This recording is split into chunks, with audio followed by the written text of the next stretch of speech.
Hello guys, तो कैसे हैं आप सभी। तो आज की कहानी शुरू करने से पहले अगर आप मेरे चैनल पर न्यू हैं तो प्लीज़ उसे सब्सक्राइब ज़रूर कीजिएगा। तो आज की कहानी शुरू करते हैं। यह बहू नहीं, दुश्मन है मेरी दुश्मन। शशिकांत जी ने नाश्ता करा और बेड पर लेट गए। यह उनका हर रोज का शेड्यूल था। बेटा ऑफिस चला गया था।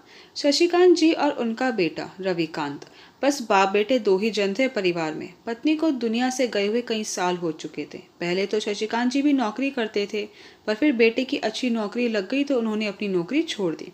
अब वह घर पर ही रहते थे। बेड पर लेटे लेटे सोच रहे थे, आज तो नाश्ते में कचौरी खाकर मजा आ गया।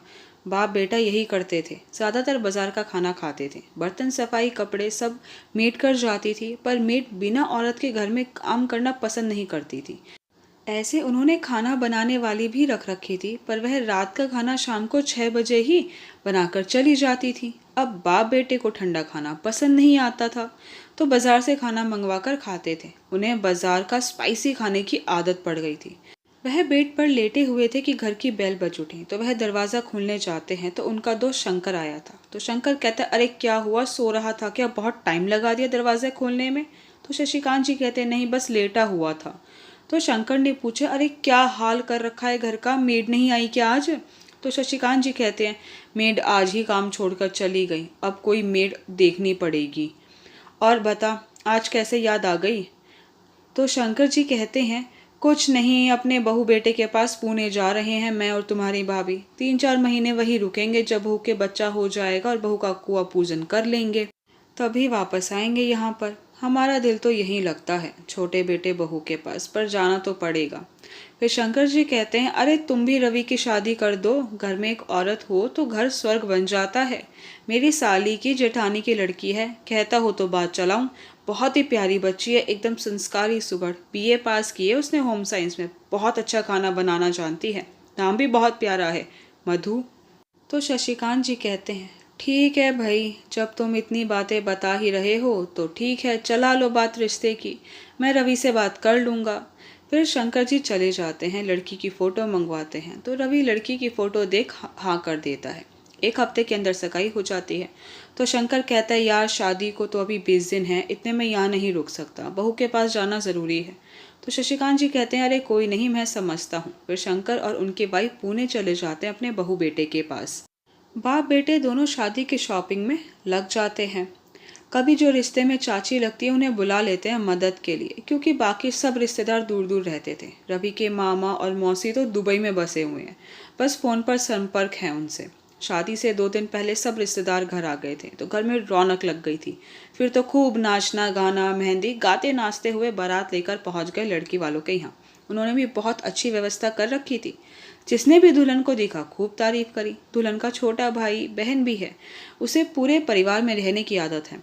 जब जयमाला होने लगी तो भाई जो दुल्हन से 2 साल छोटा था और उसका एक दोस्त, उन्होंने दुल्हन को ऊपर उठा लिया। तो रवि के दोस्तों ने भी उसे ऊपर उठा लिया और जयमाला हुई। फोटो खींची, खाना पीना, फेरे और फिर विदाई, सब निपट गया। हम बहू को लेकर घर आ गए। अब सास तो थी नहीं, मौसी ने बहू का गृह प्रवेश करवाया। आज शशिकांत जी को अपनी पत्नी की बहुत याद आ रही थी कि वह होती तो कितनी खुश होती।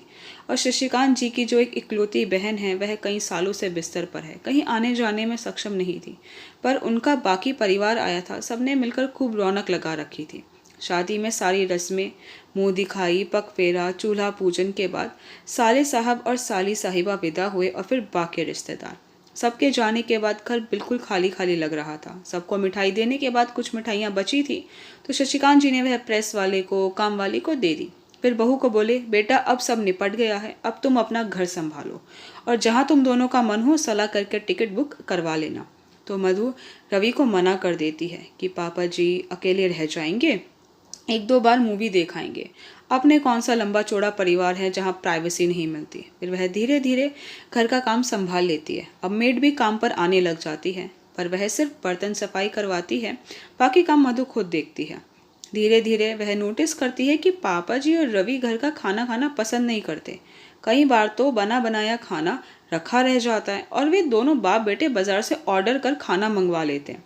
मधु नहीं थी, पर जब 15 दिन बीत गए तो वह फिर बोली, अगर आप दोनों का बाजार का खाना खाना इतना पसंद है तो मुझे मेरे मायके भेज दो। तो दोनों उसकी तरफ देखते हैं और रवि कहता है बाहर का खाना खाने का और तुम्हारे मायके जाने का क्या कनेक्शन है? तो मधु कहती है क्यों नहीं है, सब तो यही सोचेंगे ना कि बहू को खाना बनाना नहीं आता होगा। अब से जो मैं बनाऊंगी वही खाना पड़ेगा। बोलो मंजूर है तो मैं यहाँ रहूंगी। तो दोनों मर्दे क्या करते, हाँ बोल दिया। अब शुरू हुई बहू की मनमानी। सुबह उठकर पापा जी चलिए ना पार्क में घूमने चलते हैं। तो शशिकांत जी कहते हैं अरे बेटा मेरे घुटने में बहुत दर्द है। तो मधु कहती है कोई बात नहीं पापा जी, मैं दवाई लगा दूंगी, चलिए तो सही, और उन्हें पार्क में घुमाने ले जाती है।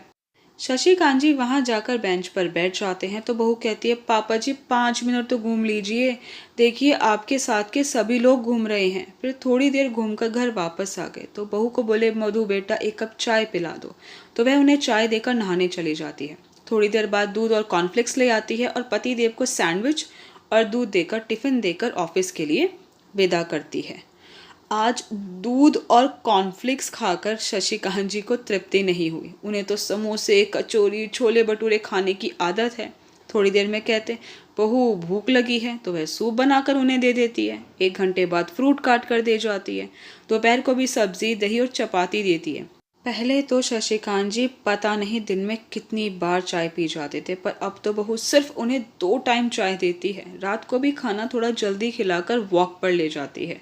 आज पूरा 1 हफ्ता हो गया था परहेजी खाना खाते हुए। दोनों उदास से बैठे थे। तभी रसोई में से बड़ी अच्छी खुशबू आई तो शशिकांत जी जल्दी से बोले बहू आज क्या बनाया है? तो मधु कहती है पापा जी आज छोले भटूरे बनाए हैं, हफ्ते में 1 दिन आप दोनों की पसंद का खाना बना करेगा। तो शशिकांत जी कहते हैं सच? फिर तो पता नहीं वह दोनों कितने भटूरे खा जाते हैं। दोनों बाप बेटे खा पी कर बेड पर पसर जाते हैं और कहते हैं वाह आज तो मज़ा ही आ गया। इतनी देर में बहुरानी ग्रीन टी ले आती और कहती है दोनों ग्रीन टी पी लीजिए, सेहत के लिए अच्छी होती है। तो दोनों ग्रीन टी पी लेते हैं। अब तो यही रूटीन में हो गया था। अब तो उनको भी आदत पड़ने लगी थी। 3 महीने हो गए थे। आज बहू बोली पापा जी मेरी तबीयत ठीक नहीं है, आप पार्क अकेले घूमने चले जाइए। तो वह बोले ठीक है बेटा। तो उन्हें पार्क में शंकर मिलता है तो शशिकांत जी को देखकर पूछता है अरे शशिकांत तुम पार्क में सुबह सुबह? तो शशिकांत जी कहते हैं अरे सब तेरी मेहरबानी है। तो शंकर पूछता है अरे क्यों, पर मैं तो कल रात को ही वापस आया हूँ पुणे से, पोते की मिठाई खिलाने घर आने वाला था, भला मैंने क्या कर दिया? तो शशिकांत जी कहते हैं अरे रवि के लिए दुल्हन तुमने ही तो बताई थी, बेटे की शादी क्या करी जिंदगी हराम हो गई है। सुबह घूमने जाओ, चाय भी सिर्फ 2 बार ही मिलती है, कुछ खाने को मांगो तो कॉर्नफ्लेक्स उपमा पोहा फ्रूट सलाद नारियल पानी सूप, इन चीज़ों के अलावा दुनिया में तो जैसे कोई चीज़ ही नहीं है। अरे हमारी क्या ऐश की ज़िंदगी थी, दिन में 10 बार तो चाय पी जाता था, कभी समोसे कभी कचौरी कभी डोसा छोले भटूरे। तो शंकर कहते हैं अरे यार तुम तो बड़े ही एहसान फरामोश हो, तुम्हारा पीला पड़ा चेहरा गुलाबी हो गया, 2 कदम चलते ही हाफ जाते थे, और कपड़े देखो तो सही कैसे चमक रहे हैं। एहसान मान मेरा, तो तेरे बेटे के लिए ऐसी लड़की ढूंढ कर लाया, ना तो कौन इतनी मेहनत करता है अपने ससुर के लिए, सबको तो यह काम झंझट लगते हैं। वह तो तुम्हें कहती ही नहीं दिल से भी पापा मानती है। आज मैं शंकर की बात सुनने के बाद घर आया और अपने आप को आईने में निहारा, घर को ध्यान से देखा, मंदिर में से घंटी की आवाज़ आ रही थी। शंकर सच कहता था, बहू के आने से घर मंदिर बन गया है। इतने में बहू प्रसाद लेकर आती है, पैर छूती है तो रवि भी पैर छूता है। तो रवि कहता है पापा एक बात बतानी है। तो शशिकांत जी कहते हैं हाँ हाँ बेटा बताना। तो वह कहता है आप दादा बनने वाले हैं। तो शशिकांत जी ने भी अपने दोनों हाथ अपने बच्चों के सर पर रख दिए और कहा जीते रहो, अब हमारा घर पूरा हो जाएगा, तुम्हारी माँ भी जहाँ होगी तुम दोनों को खूब आशीष दे रही होगी। आज बहुत खुश हूँ मैं, भाई दादा बनने वाला हूँ मैं। अब तो बहू जो बोलेगी जैसे बोलेगी वही खाऊंगा वही पीऊंगा मैं। अब तो मुझे भी खूब जीना है, अपने पोते के साथ या पोती के साथ जो खेलना है। शशिकांत जी को इतना खुश देख मधु और रवि भी हंस पड़ते हैं। आई होप गाइस कि आपको मेरी वीडियो पसंद आई। आपको मेरी वीडियो पसंद आई है तो प्लीज़ उसे लाइक ज़रूर कीजिएगा, शेयर कीजिएगा, मुझे कमेंट करके ज़रूर बताइएगा कि आपको मेरी वीडियो कैसी लगी। अगर आपने अभी तक मेरे चैनल को सब्सक्राइब नहीं किया तो प्लीज़ उसे सब्सक्राइब ज़रूर कीजिएगा। Thank you so much guys मेरी वीडियो देखने के लिए।